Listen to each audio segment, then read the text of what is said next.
Buenas tardes, queridos amigos. Bienvenidos a Vladimir a la Una. Vamos a conversar hoy en la primera parte del programa con el diputado Roy Daza, diputado del Parlamento Latinoamericano, también es periodista. Y en la segunda parte estaremos conversando con Antonio Ecarry, padre, Antonio Ecarry el Blanco, porque es de Acción Democrática, vicepresidente de Acción Democrática. ¿Cómo está, Roy? ¿Cómo te va? Partido que está de aniversario, chico, por cierto. Sí. ¿Qué le dices tú, qué le deseas a Acción Democrática en su aniversario número 74, creo que tiene, ¿no? Son 74. Sí, señor. ¿No? Que ojalá vuelva a los tiempos de Juan Pablo Pérez Alfonso y del maestro Luis Beltrán Prieto Figueroa. Eso sí lo deseo.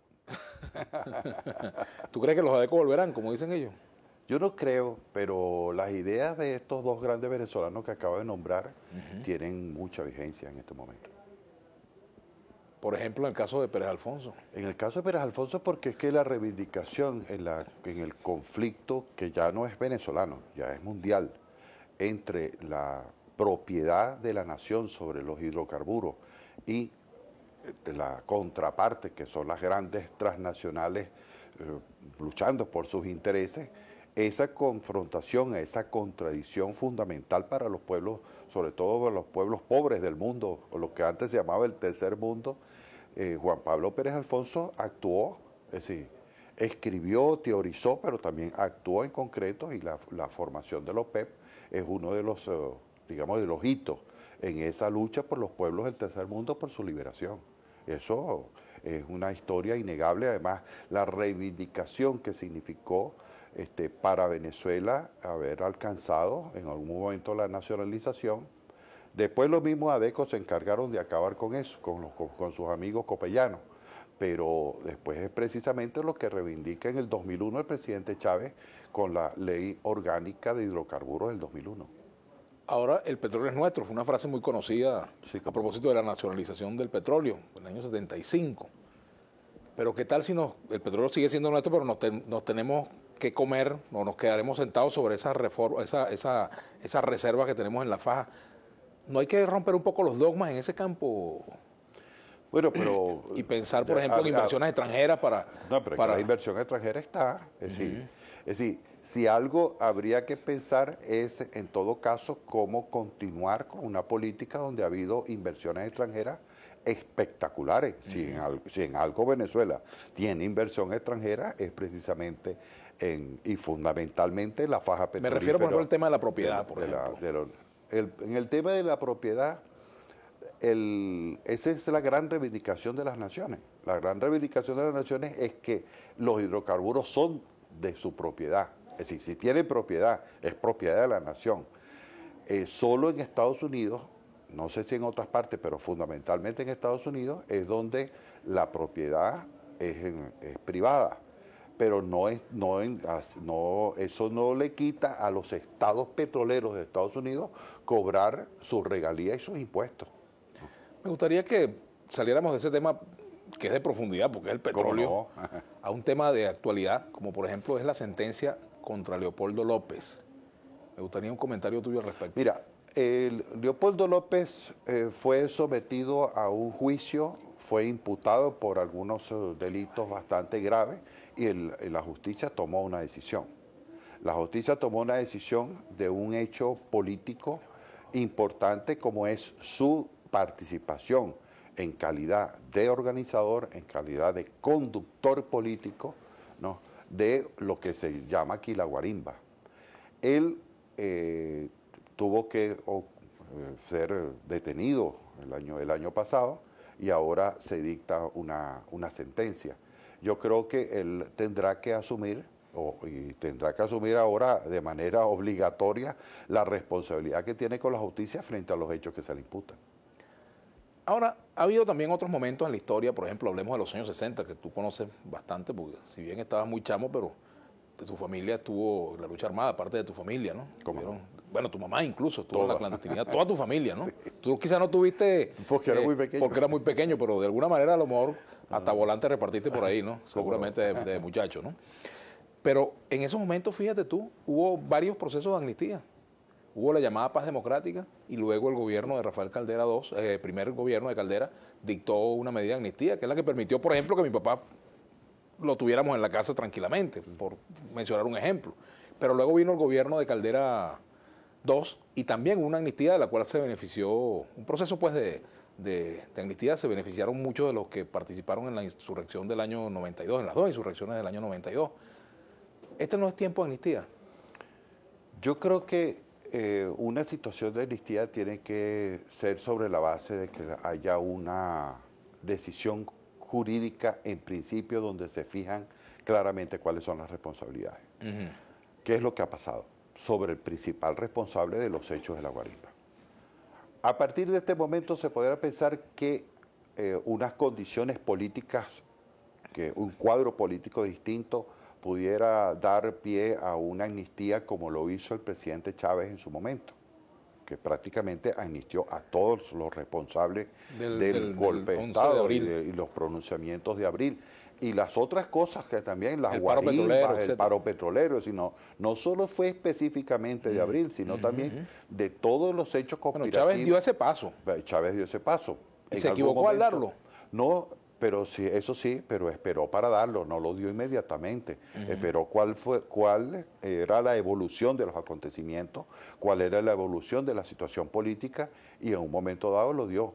Creo que eso podría pensarse, pero no estamos aquí para hacer pitonizos. Vamos a ver cómo se desarrollan los acontecimientos en los próximos meses, en los próximos años. Yo veo, Roy, que vamos hacia un proceso de algunas dificultades políticas, ¿no? Primero porque las encuestas hablan hoy de que la oposición tiene los números que le indican que va a ganar las parlamentarias al día de hoy. Las elecciones no son hoy, por supuesto. Las encuestas son fotografías de un momento. En diciembre puede pasar otra cosa, pero puede ocurrir que la oposición gane por un margen amplio o por un margen estrecho. Algunas encuestas los dan más amplios que otras. Pero puede pasar que el gobierno también gane por un margen estrecho o a lo mejor por un margen amplio. Todo puede ocurrir, todo es posible. Pero eso hace visorar un año difícil, el año que viene. Si el gobierno gana la mayoría, pues hay que ver cuáles son los impactos que esto tiene en la línea política de la oposición. Y si la oposición gana, hay que ver cuál va a ser el desarrollo de sus políticas. Frente a eso, no hay que crear condiciones para que garanticemos todas las corrientes, que las corrientes políticas de Venezuela se pongan de acuerdo para evitar que se nos vaya el país de las manos.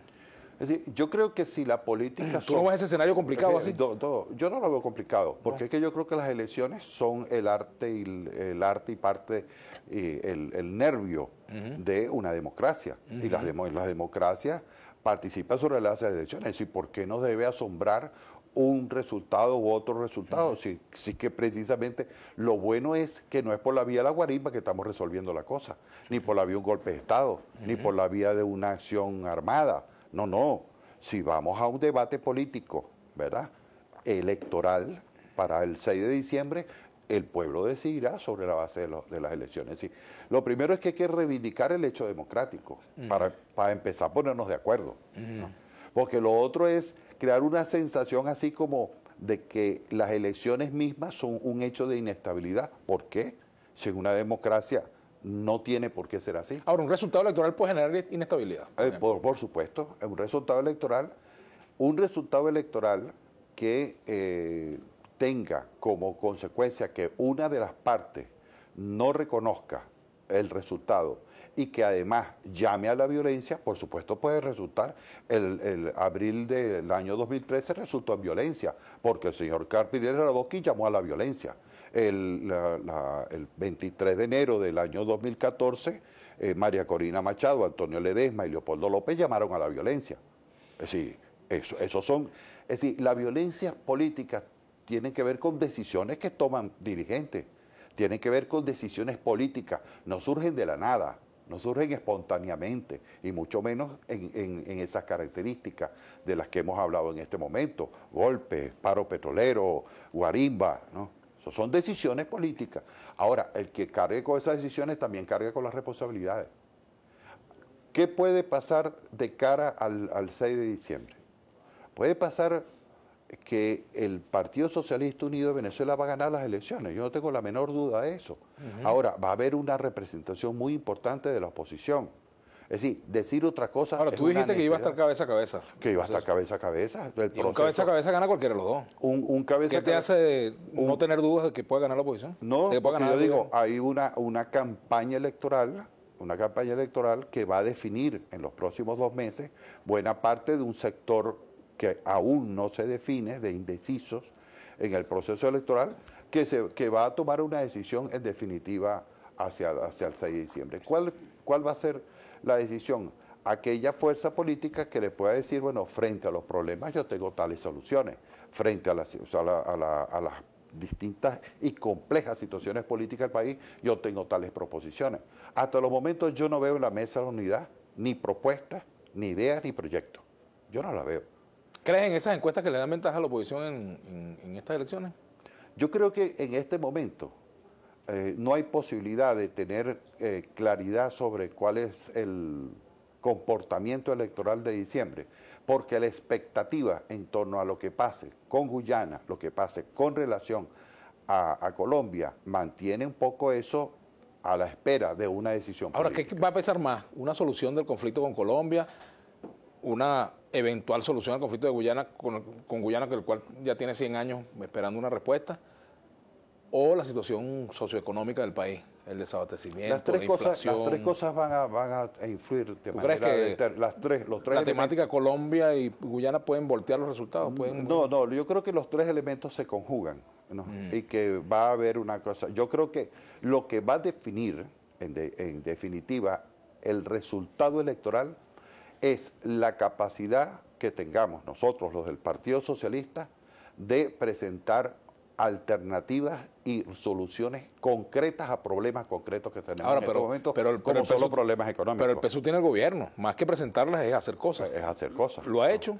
Yo creo que tiene que hacer muchas más de las que ha hecho, creo que ha hecho muchas, pero ante una nueva situación, estamos frente a una nueva situación, hay que tomar decisiones frente a esa nueva situación. Vamos a hacer una pausa, al retorno vamos a hablar de esas decisiones que habría que tomar. Vamos a seguir conversando con Roy Daza, diputado del Partido Socialista Unido de Venezuela. Ya venimos.